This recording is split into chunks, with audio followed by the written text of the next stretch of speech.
We're at Loftus Versfeld. The Vodacom United Rugby Championship is back after a little bit of a hiatus, and yes, Six Nations as well still continues, but trust me, the competition on the field is going to remain equally passionate, and it's going to be incredibly tough. Just a couple of matches left. I think the Bulls have 5 more games to go until the end of this season, so it is important what happens over the next few weeks. And this coming Saturday, the DHL Stormers are in town, but we trust that Pretoria will be out, that there'll be a sea of blue that greets the Stormers as they make their way to the capital, and hopefully we're set for what should be an intriguing fixture. With me is Vodacom Bulls head coach Jake White. Jake, first things first, coach, really good to see you back on your feet. How are you feeling after recovering from your illness? Yeah, look, Xola, I'm obviously very happy to be back. Bit of a scare, as you can imagine, but yeah, I mean, it's wonderful to be back on the field, and as you said, I mean, a massive game coming on the weekend. And you said we've got 5 games left. I'm hoping we've got 8 games left, which means quarters, semis and finals. So yes. Yeah, I mean, 5 pool games, and of those, 4 of them are going to be at Loftus. We haven't played in front of in Loftus for a long time. We've been away for about 6-7 games now. So it'll be nice this weekend. Hopefully 5 o'clock we'll get all the passionate Bull supporters to come and support us, and we'll play well. Yeah, and even when fans did come to Loftus, there were still limits on the number of people, 50%. We've opened things up. We want to open the Upper East stand, and for that we need more than 30,000 people. I think we close. It'll be great to see the families out again, the fans out again. Yeah, look, as I said, we've had COVID and we had no crowds, and then we got limited number of crowds. So the last time I think we played Stormers here, we had a limited amount of people watching the game. You know, I'm hoping that sort of, as you say, 35,000 people, maybe 40,000 people will come and support us, because I think then Stormers will appreciate how difficult it is to win at Loftus. Yeah, absolutely. And you mentioned the Stormers. John Dobson and his team have been going incredibly well. They're a tough team to beat. They are the reigning champions, but I think you probably as a coach feel that if you can overcome this challenge, you can probably overcome anything at URC. Well, exactly that. You know, I mean, my life challenge is, as I said to the players, that's, you know, when you get, it's life and death. And you know, the analogy is quite simple. It's a rugby game on the weekend. And Xola, you know, we to stay alive in the competition and in the conference especially, we've got to beat the Stormers. You know, if the Stormers beat us, chances are with 4 games left, highly unlikely you catch them in the conference. And you know, even though it's just a conference and it's a small trophy compared to the massive URC trophy, it's still bragging rights to make sure you're the best side in South Africa. So, you know, we're going to be doing all we can on Saturday to make sure that, you know, the competition stays alive, especially for the next couple of rounds. You've had a couple of weeks off from the competition itself. You had to pull your team back together again.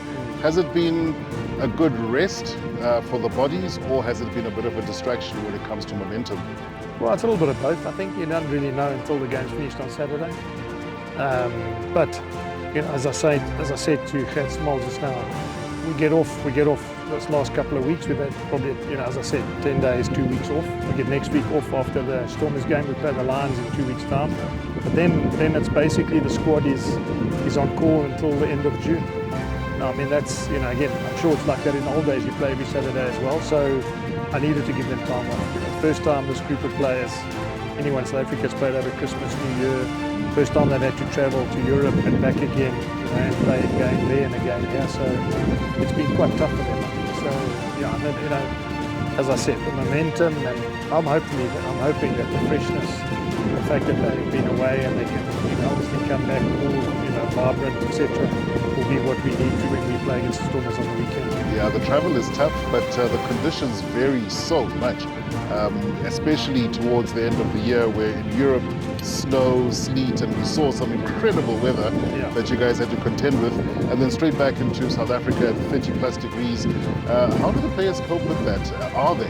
Yeah, well, it's interesting. And then you've got 4G pitches.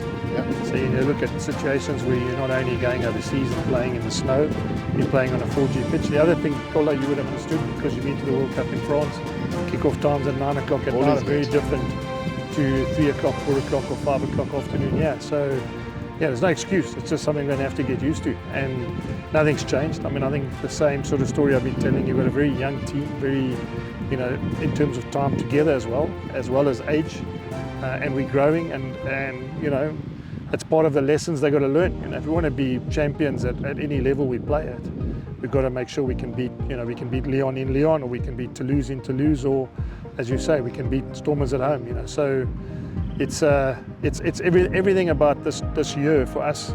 Same as last year, was just developing every week to make sure by the time we get to the end of the comp, we're playing our best.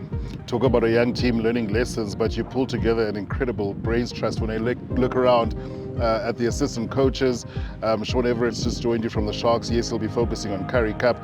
Karsmal, you've mentioned, to see Chris, Edgar Marutlule.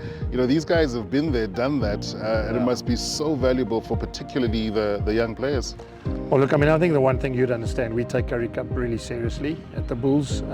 So to get guys like Gert and Sean, who've both been head coaches of Super Rugby, you know, obviously if Gert's been with international sides as well, it sends the right message out to the boys that are playing in our Currie Cup. And that doesn't mean some of the URC guys won't be involved. I'm saying generally it sends the right message out to our squad. I mean, Edgar Marutlule will head that campaign. First time that he'll be, I mean, what better way will it be to have guys like him, you know, helped by guys like Sean, obviously Gert. And you know, as I said, one of the things we're really big on here is to create a rugby environment to make sure it's high performance. And you know, I'm very thankful to the board and to Edgar, who obviously see it as important. And you know, to go and find, we're still busy trying to find a backs coach. I mean, we'll not announce that when everything's in place, but there's nothing to stop our board and Edgar to go and get the top coaches to actually come and, as you say, share their knowledge, because that's the only way we're going to grow. Did you hear that, Martin Bester? They're looking for a backline coach. You can bring out those boots of yours and dust off that old number 10 jersey. But Jake, we wish you all the best. Our Jacaranda family, I'm sure, will be there, hopefully in numbers to support. All the best against a really tough Stormers side. But if any team in South Africa can do it, the Bulls can. Yeah, thanks, Xola. And I mean, I know you're one of our sponsors, so from us to Jacaranda, thanks for what you guys do for us. And hopefully, as I said, you know, we'll get a full house here. When I say full house, as many as we can get. And as the East Stand is open, you know, just a different vibe altogether, and we'll then play well enough to make our fans proud. Jacaranda FM.